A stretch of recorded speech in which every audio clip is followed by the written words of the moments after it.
Monty Williams. Let's hear from him after his team advances to the second round. Oh, Lord.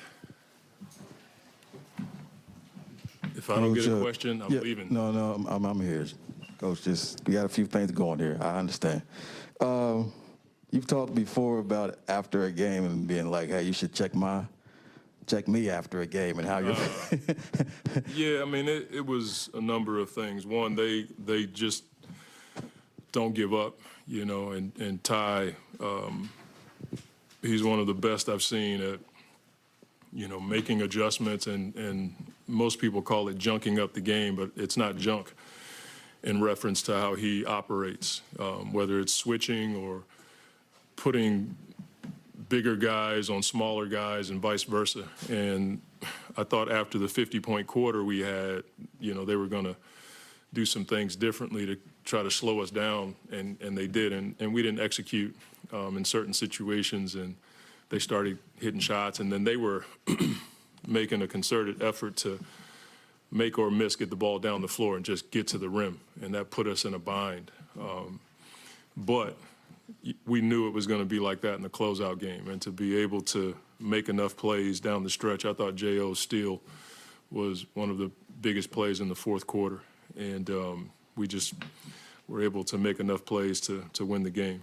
Obviously, Devin with the 47 points, tying the playoff career high, 25 in the third, outscored the Clippers by himself. Yeah. In the third quarter, just speak to what you saw with that. He was doing what Book does. There were times where he was taking what the defense gave him, and then there were times where he just went, and it didn't matter. And when he's going like that, we're not calling many plays. It's all about concepts and looking at the environments to create space for him. And the guys on the floor, whether it's D.A. rolling or Kevin in the corner, it allows for him to have more space. But that's just Book. He would tell you, like, he's trained and waited for moments like that, and I'm just glad to have him on my side. Last thing I had, have you ever been in a game where you have that kind of high where you have a 50-point quarter and then you look up and it's like we're in a 2-point game here? Yeah, I have. And unfortunately, I've been on both sides of it. I mean, if you've been in the league for any amount of time, those things happen. And so you just want to be on this side of it and learn from it. That's all you can do. Monty, ultimately, what did you see stabilize for the guys in the last 2 to 3 minutes to be able to close it out? Just one, using the clock properly and spacing the floor. We got Kevin. We tried to get him in the post, and then they were fronting him and clogging the paint. So we just decided to put him at the nail and give him a chance to operate, and he got fouled. And they were trapping and fake trapping, and that was forcing us to waste clock, and then we were getting into late shot situations in the clock. But it wasn't great by any stretch, but we did enough to get the win. And it was the defense. I think they threw it away a couple times, just tough passes, and then J.O. had a big-time steal. That was a new spot for Landry in crunch time this series. What were you looking for? Just to try to space the floor a little bit. J.O. was in the corner, and they were helping off of him. So just to put Landry over there, and maybe they guard him so we'd have more room to operate. Coach, Kevin took a tumble and kind of landed on someone's foot there with his low back over here. Yeah. Is he okay? I think he's okay. I mean, you've seen a number of guys take that fall here lately, but I don't think it was as bad as the ones I've seen in the past week or so. And then Campaign obviously didn't come in until the 4-minute mark, just kind of a tough game to bring him back into the flow. There's such a matchup-driven team. They put the smaller guys in situations, and if you switch it, then you got Cam on Plumlee or you got Cam on Zubac, and so we were trying to avoid that. But I thought just giving him a chance to get on the floor and get the pace up, I thought we slowed down a little bit, and Book was running pick and roll at that time, and I thought he made some really good passes to Kevin out of the corner. We were in a bit of 0.5 in that situation, so I told him he's got to stay ready because we can use his speed. Monty, I know that it got a little messy at the end there, but this historic series with Kevin and Devin putting up this offensive numbers gives you a margin for error. I mean, what did you think those guys just gave you throughout the 5 games? Yeah, I just think the ability to put the ball in the hole in certain environments.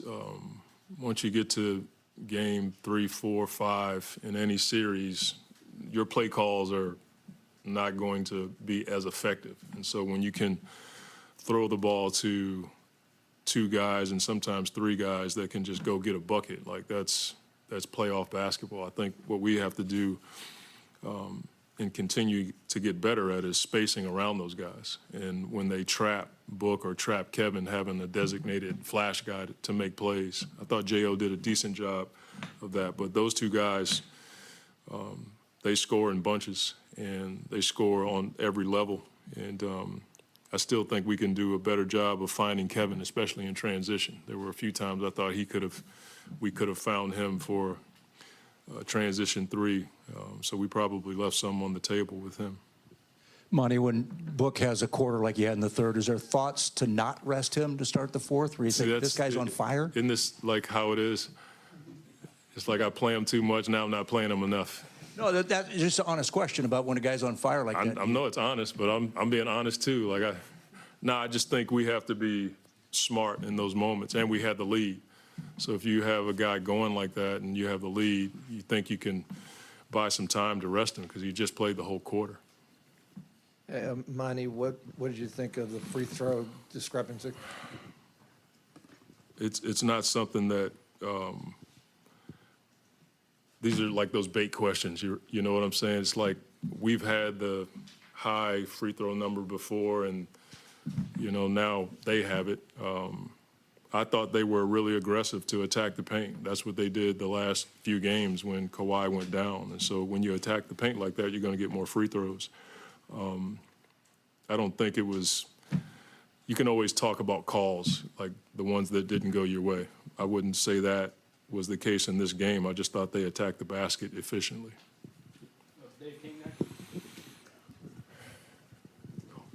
Hey, Monty.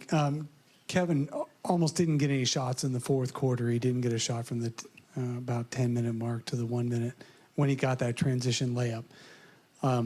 I know you guys have talked about him being an expensive decoy, but were you thinking through that fourth quarter that you needed to get the ball in his hands a little bit more? Yeah, I thought we missed him in transition a couple of times, but for the most part, they denied him.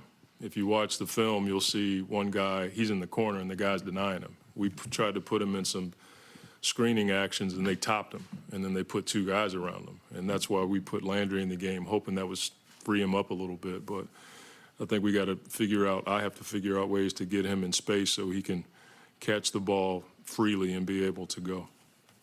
Thanks, Joe.